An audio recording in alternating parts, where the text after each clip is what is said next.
Tell me about, I got a few other questions. What's going on with BRICS? What's going on with Brazil?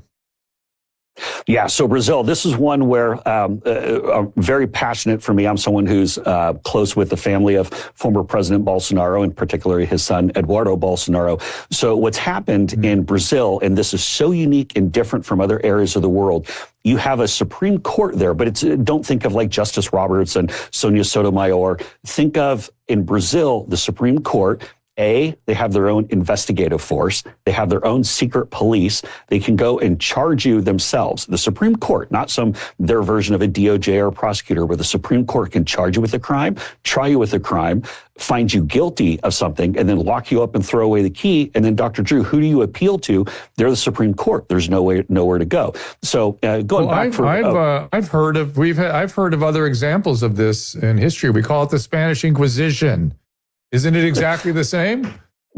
Although I think probably the Spanish Inquisition was probably in many cases a little bit more fair, because they're doing some pretty dirty things in Brazil. It was a very reasoned body. People don't know that. They were they tried to be very reasoned. They were not politically motivated. They had their own motivations.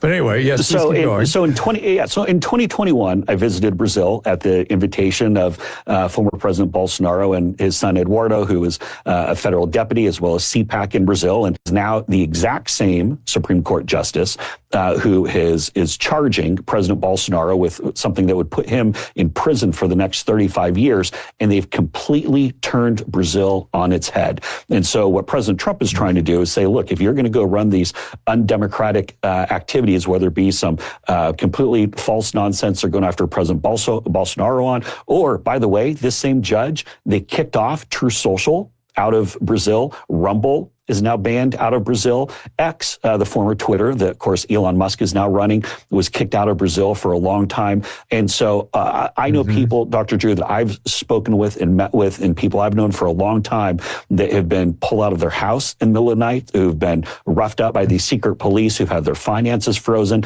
and there's no one to appeal to. All the while, and here's why it matters, and I'm going to land the plane here. Why this matters is because what the Supreme Court is doing in Brazil is making opposition to the current leader, President Lula, virtually impossible. They're trying to lock up anyone who they disagree with simply just because they're a different political perspective. So to combat that, Brazil's Congress is meeting tomorrow to pass immunity law to make sure that members of Congress cannot be charged by the Supreme Court simply for doing their job. What they can then do is then go and take certain actions that right now they've been afraid to do, because it's been said from the Supreme Court, if you get out of line, if you say something that differs with their ideology, then they'll just come in, lock you up, and throw away the key. While this is happening, the reason why this is important is because now China and the CCP have massively grown their influence in Brazil. That affects America. That affects everything that we're doing in the Western Hemisphere. And so this Supreme Court Justice, Alexander de Moraes, the same one who detained me, the same one who's wanting to throw President Bolsonaro in prison for 35 years, is making it okay for the CCP to get a massive foothold in the Western Hemisphere. That's why it matters for Americans.